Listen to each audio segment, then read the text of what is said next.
Assalamualaikum warahmatullahi wabarakatuh. Bertemu lagi dengan saya, Desi Eliana, dalam mata kuliah dasar epidemiologi.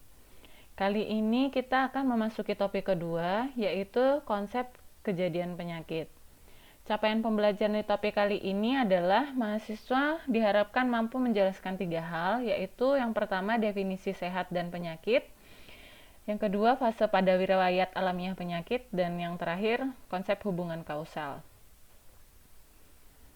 Pokok bahasan pada topik kali ini, yang pertama akan dibahas tentang definisi sehat dan penyakit, kemudian yang kedua fase riwayat alamiah penyakit, yang ketiga yaitu faktor host, agent, dan environment, yang keempat adalah konsep hubungan kausal, dan yang terakhir adalah istilah dalam kejadian penyakit.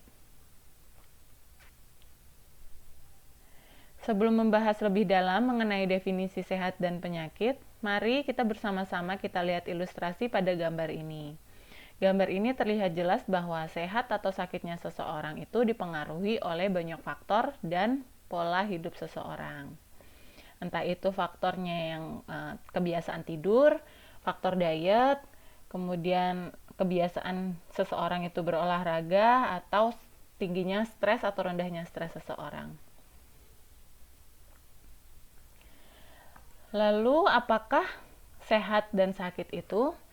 Sehat dan sakit adalah dua hal yang saling berhubungan erat dan merupakan bahasa kita sehari-hari. Dalam sejarah kehidupan manusia, istilah sehat dan sakit itu dikenal di sebuah kebudayaan. Sehat dan sakit adalah suatu kondisi yang sering sekali sulit untuk kita artikan meskipun keadaan ini adalah suatu kondisi yang dapat kita rasakan dan kita amati.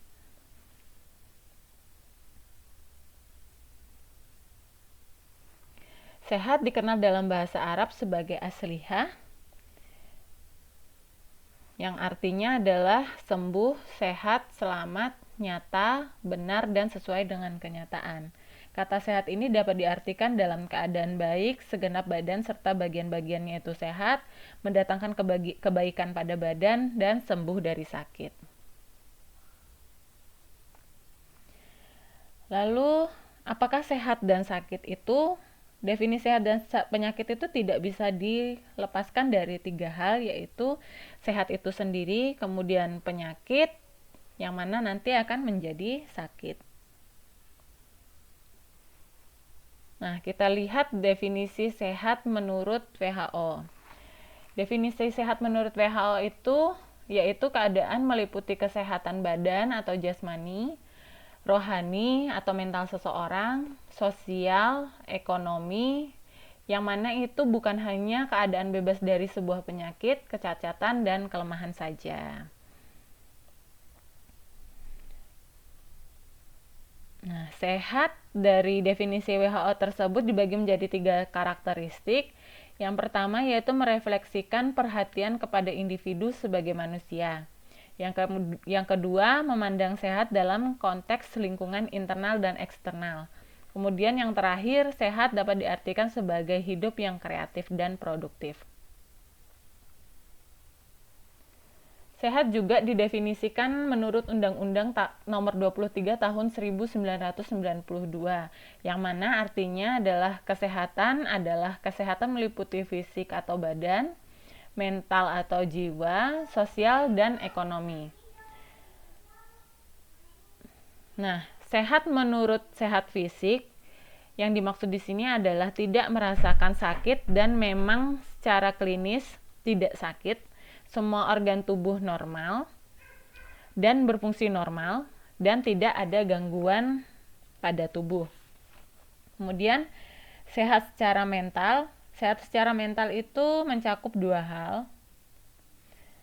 Sehat pikiran, yaitu sehat yang tercermin dari cara berpikir seseorang, yakni mampu berpikir secara logis atau masuk akal dan berpikir runtut.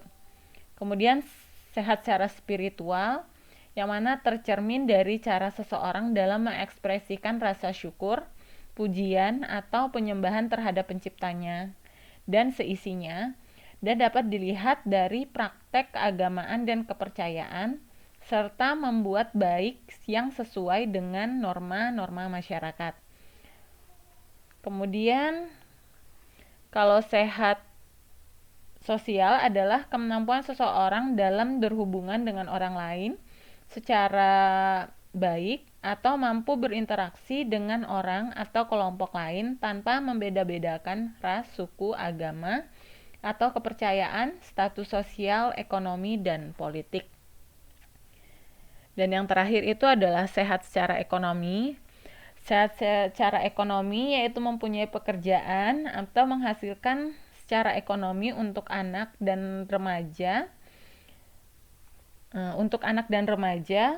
ataupun bagi yang tidak bekerja, maka sehat dari aspek ekonomi adalah bagaimana kemampuan seseorang untuk berperilaku produktif secara sosial. Dari beberapa pengertian di atas dapat disimpulkan bahwa sehat bukan merupakan suatu kondisi tetapi merupakan suatu penyesuaian dan bukan merupakan suatu keadaan tetapi merupakan sebuah proses.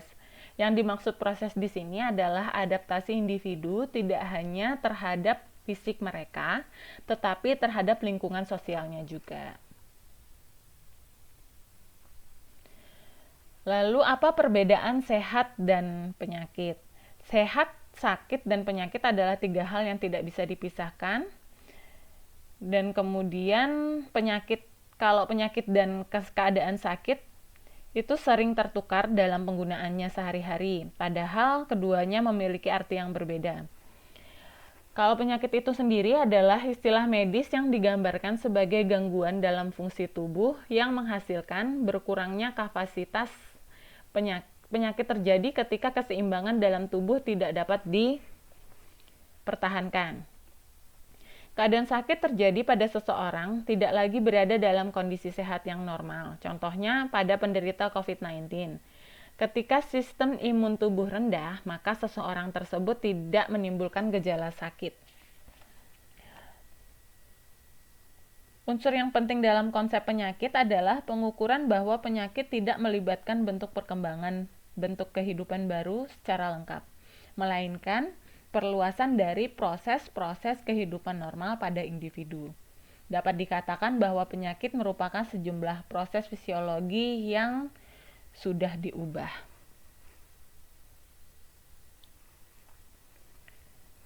Nah, dalam fase riwayat alamiah penyakit, beberapa peneliti mendefinisikan riwayat alamiah penyakit yang adalah proses perkembangan suatu penyakit pada individu, dimulai sejak terjadinya paparan hingga terjadinya akibat penyakit seperti kesembuhan atau kematian. Kalau menurut Van de Broek dalam Alim pada tahun 2017 menyatakan fase alamiah penyakit adalah suatu studi pemaparan riwayat alamiah penyakit yang merupakan salah satu tujuan dari studi epidemiologi deskriptif. Kalau menurut CDC pada tahun 2012, riwayat alamiah penyakit itu mengacu pada perjalanan penyakit pada individu dari onset sehingga resolusi tanpa adanya intervensi. Riwayat alamiah penyakit ini sering dipakai dalam istilah natural history of disease, natural course of disease, atau natural history of illness.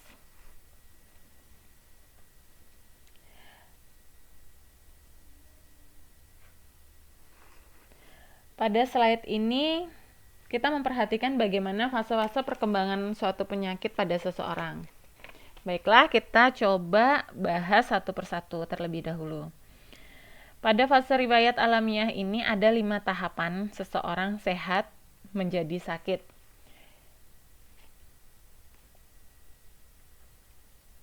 Di mana nanti ada gejala klinis, kemudian ada yang ditegakkan dari diagnosa dokter. Nah, tahapan yang pertama adalah masa prepatogenesis. Pada masa ini, mulai terjadi gangguan keseimbangan antara agen penyakit, manusia, dan lingkungan. Seseorang dikatakan sehat jika terjadi keseimbangan antara host, agent, dan environment. Namun ketika seseorang sakit berarti terjadi pergeseran keseimbangan antara host dan agent. Pada tahapan ini biasanya agen lebih kuat daripada host, sehingga agen dan environment telah bersentuhan dengan host. Namun, host belum memiliki gejala penyakit. Oke, kita lanjutkan. Nah, menurut Rajab, pada tahap prepatogenesis ditandai dengan manusia atau host masih dalam keadaan sehat, namun pada tahapan ini pula manusia telah terpajan resiko terhadap penyakit yang ada di sekelilingnya.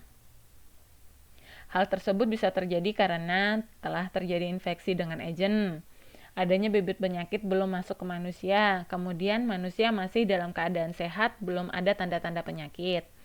Bisa juga terjadi karena belum terdeteksi baik secara klinis maupun laboratorium. Setelah tahap prepatogenesis, tahap selanjutnya adalah masa inkubasi. Nah, masa inkubasi di sini merupakan tenggang waktu antara masuknya bibit penyakit ke dalam tubuh manusia sampai dengan timbulnya gejala penyakit. Masa inkubasi tiap penyakit atau agen itu berbeda-beda. Pengetahuan tentang lama masa inkubasi ini sangat penting untuk informasi diagnosis dan identifikasinya jenis penyakit yang diderita. Saat ini masih belum terlihat gejala penyakit misalnya, namun kondisi tubuh menentukan apakah penyakit berlanjut atau tidak. Ketika tubuh tidak mampu mengatasi masa inkubasi, maka akan berlanjut ke tahap awal sakit yang ditandai dengan gejala klinis.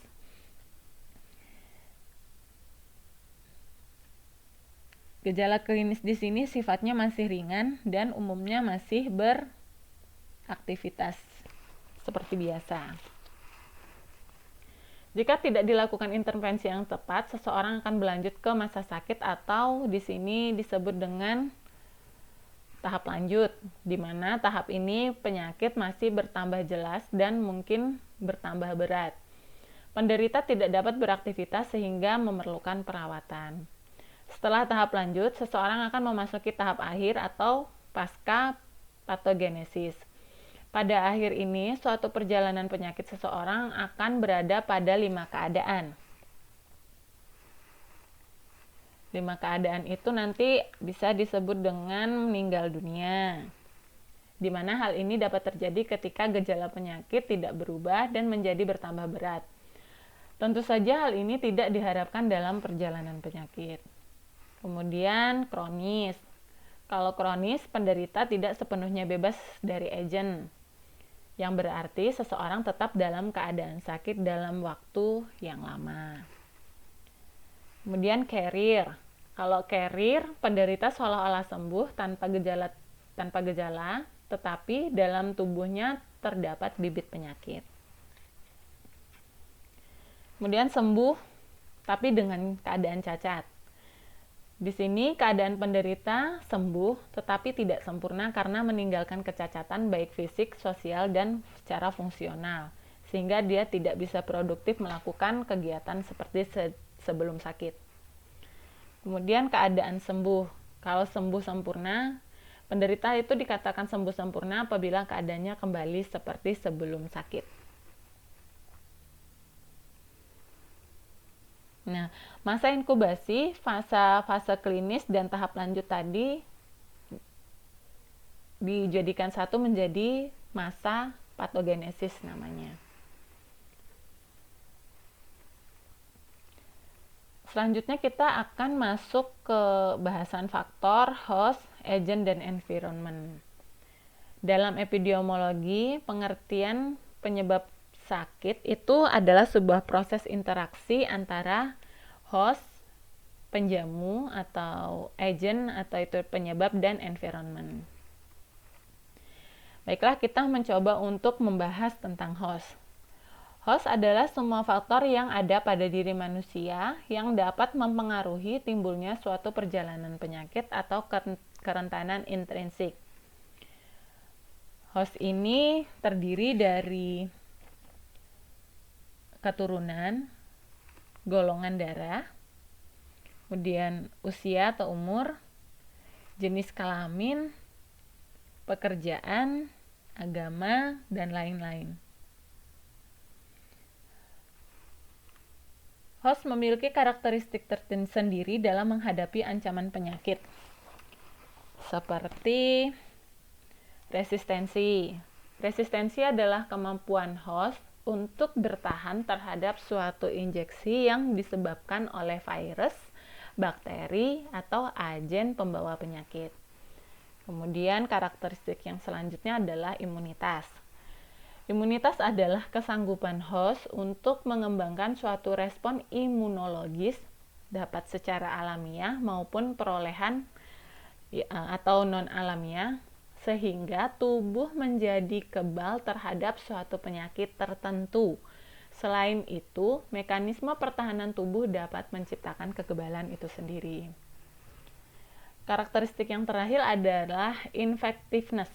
Infectiveness ini adalah potensi seseorang yang menularkan penyakit kepada orang lain pada keadaan sakit maupun sehat. Agen atau penyebab yang berada dalam tubuh manusia dapat menularkan ke yang lainnya. Faktor selanjutnya yang akan dibahas adalah agen. Agen adalah semua unsur makhluk hidup atau bukan makhluk hidup yang kehadirannya atau ketidakhadirannya dapat menimbulkan atau mempengaruhi perjalanan suatu penyakit. Karakteristik agen itu dapat berupa, yang pertama adalah infektivitas. Infektivitas adalah kesanggupan dari organisme untuk beradaptasi sendiri terhadap lingkungan dari host atau manusia untuk mampu tinggal dan berkembang biak dalam jaringan manusia. Umumnya diperlukan jumlah tertentu mikroorganisme untuk mampu menimbulkan infeksi terhadap manusia. Dosis infektivitas minimum adalah jumlah minimal organisme yang dibutuhkan untuk menyebabkan infeksi. Jumlah ini berbeda antara berbagai spesies mikroba dan antar individu. Yang kedua adalah patogenesis. Patogenesis di sini adalah kesanggupan mikroorganisme menimbulkan suatu reaksi klinis khusus patogen atau organ-organ pada manusia yang diserang. Kemudian virulensi. Virulensi adalah kesanggupan organisme tertentu untuk menghasilkan reaksi patologis yang berat yang kemudian akan dapat menyebabkan kematian. Virulensi menunjukkan beratnya suatu penyakit. Kemudian toksitas. Toksisitas adalah kemampuan organisme dalam memproduksi reaksi kimia yang toksik dan substansi kimia yang dibuatnya.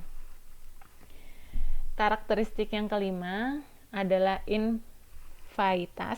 Invasitas adalah kemampuan organisme untuk melakukan penetrasi dan menyebar setelah memasuki jaringan.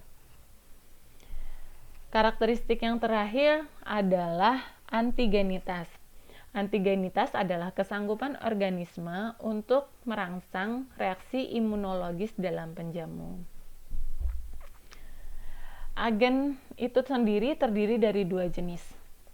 Yang pertama adalah jenis primer, yang terdiri dari agen biologis misalnya seperti protozoa, metozoa, bakteri, virus, jamur, terus rickettsia. Kemudian agen kimia dapat menjadi agen melalui inhalasi atau ditelan atau lewat kulit juga bisa. Agen nutrisi itu dapat berupa karbohidrat, lemak, protein, vitamin, dan mineral. Kemudian agen mekanik dan agen fisik. Kalau agen fisik ini dapat berupa radiasi, suhu udara, intensitas suara, dan kelembapan. Jenis yang lain adalah jenis sekunder, di mana jenis sekunder ini adalah unsur pembantu untuk penambah yang menyebabkan primer dapat menimbulkan suatu penyakit. Nah, penyebab agen penyakit adalah suatu peristiwa kondisi, sifat, atau kombinasi dari faktor-faktor tertentu yang memainkan peranan pentingnya dalam timbulnya penyakit. Ciri-ciri penyebab penyakit tersebut ada beberapa hal, yaitu penyebab dapat mendahului penyakit, kemudian penyebab dapat memicu penyakit.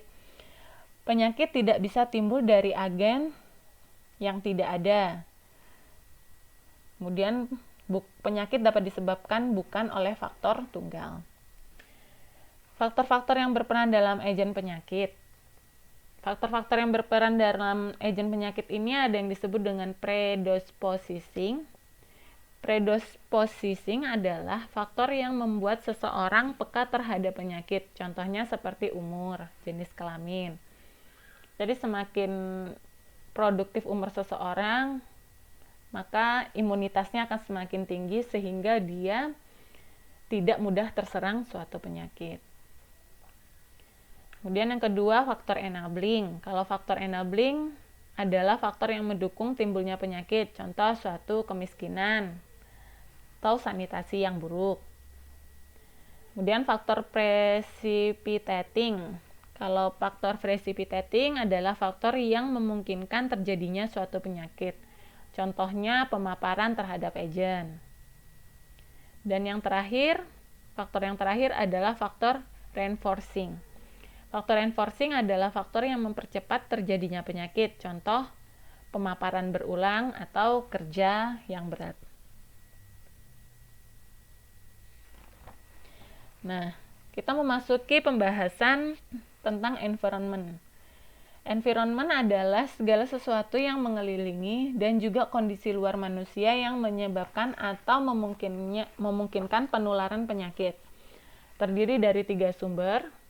Yang pertama adalah lingkungan fisik, dapat berupa tanah, udara, iklim, keadaan geografi. Kemudian lingkungan biologi dapat berupa tumbuhan dan binatang. Dan yang ketiga adalah sosial ekonomi. Lingkungan sosial ekonomi dapat berupa mata pencaharian, status ekonomi, kepadatan, sistem pelayanan kesehatan, agama, adat istiadat, kebiasaan, dan perilaku. Nah, sistem pelayanan kesehatan, agama, adat istiadat, kebiasaan, dan perilaku ini merupakan suatu karakteristik lingkungan.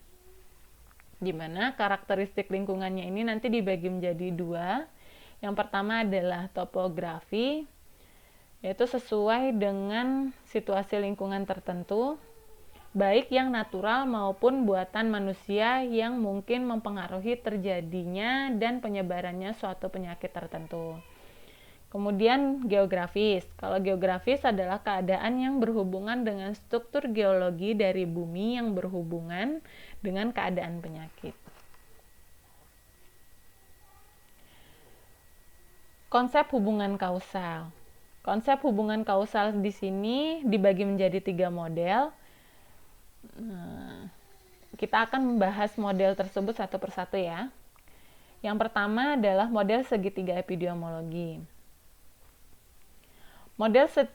Model ini menyiratkan setiap komponen harus dianalisa dan dipahami untuk pengertian dan prediksi pola penyakit.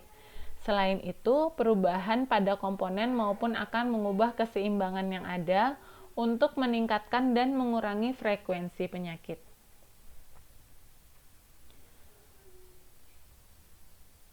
Segitiga epidemiologis biasanya digunakan untuk menganalisis peran dan keterkaitannya setiap faktor dalam epidemiologi penyakit menular.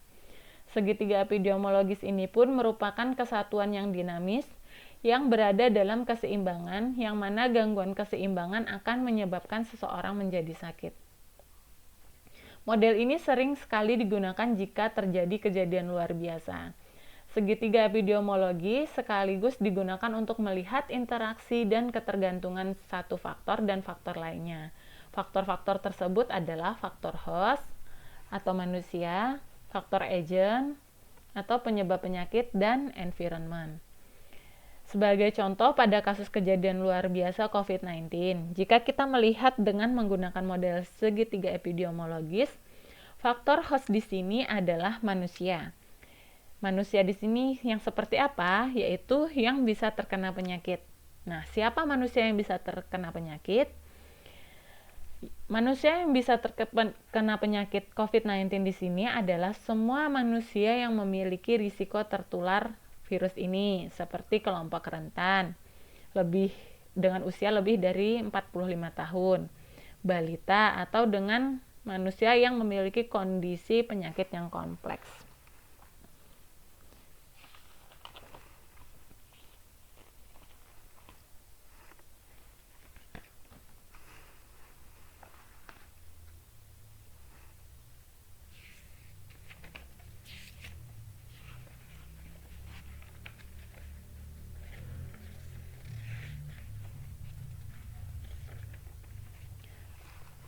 Kemudian faktor agent. Agent awalnya sebuah mikroorganisme atau patogen yang dapat menginfeksi. Agent tersebut dapat berupa virus, bakteri, parasit, atau mikroba lainnya. Agent utama, kalau dari contoh tadi, agent utamanya adalah virus corona atau dikenal juga sebagai SARS-CoV-2. Virus ini akan mati pada panas di atas 65 derajat. Virus ini juga termasuk yang sangat kuat dan ganas infeksi virulensinya. Dari kedua tadi ada namanya faktor environment. Kalau kembali ke contoh tadi, faktor environment adalah COVID-19 di sini faktor environment-nya yang berpengaruh adalah lingkungan fisik.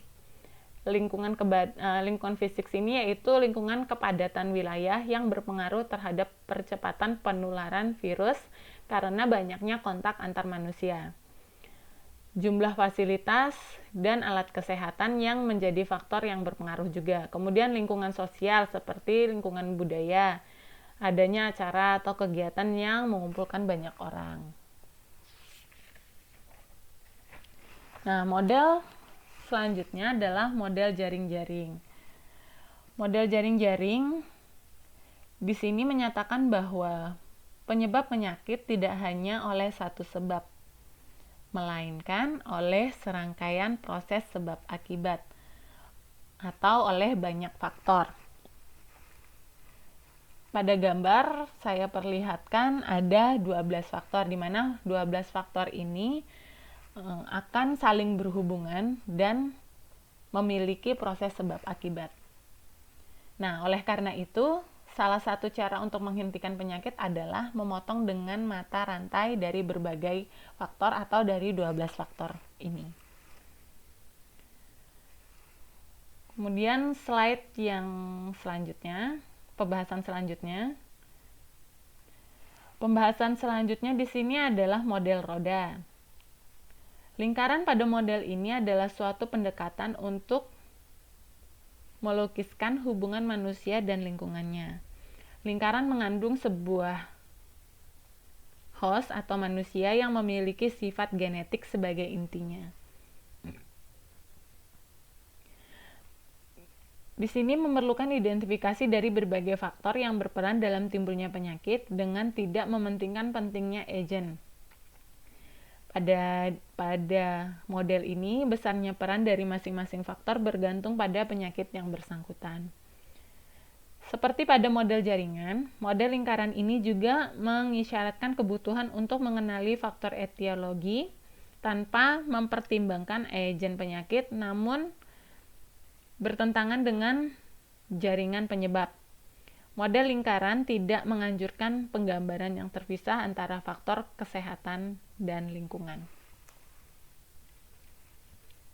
Nah, model ini adalah suatu pendekatan untuk melukiskan hubungan manusia dengan lingkungannya.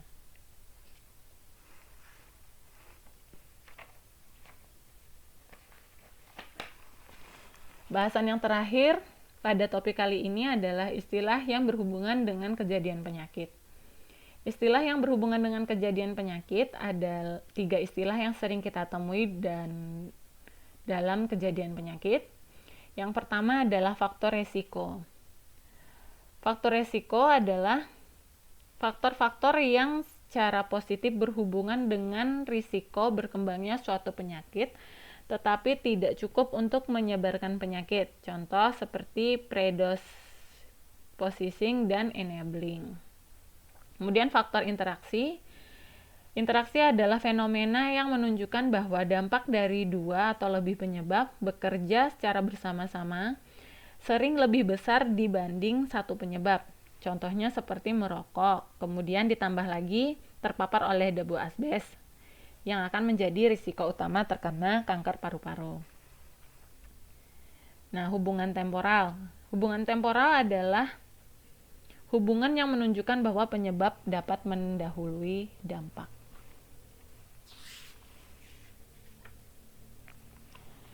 Dari bahasan-bahasan di atas tadi dapat kita rangkumkan bahwa kesehatan adalah keadaan sehat meliputi kesehatan badan secara jasmani, kemudian rohani atau mental, sosial, dan ekonomi, serta bukan hanya keadaan bebas dari penyakit, kecacatan, dan kelemahan. Nah, kalau sakit adalah suatu kondisi yang kurang mengenakan yang dirasakan oleh tubuh, dapat berupa rasa nyeri, demam, dan kondisi yang tidak produktif, di mana ada proses interaksi antara penjamu atau manusia atau host, agent, dan environment. Menurut epidemiologi, penyebab penyakit dan riwayat alamiah penyakit adalah dua hal penting yang diketahui oleh seorang epidemiologis agar dapat memberikan upaya penanggulangan dan pencegahan yang tepat pada suatu masalah kesehatan. Nah, demikian materi pada topik bahasan yang kedua ini. Semoga apa yang saya sampaikan barusan dapat dipahami oleh teman-teman mahasiswa. Sebagai penutup, saya ingin mengutip pernyataan dari Arthur Schopenhauer, yang mana hal yang paling menyenangkan di tengah masa sulit adalah kesehatan yang baik dan tidur yang cukup. Sekian dari saya. Saya pamit undur diri. Wassalamualaikum warahmatullahi wabarakatuh.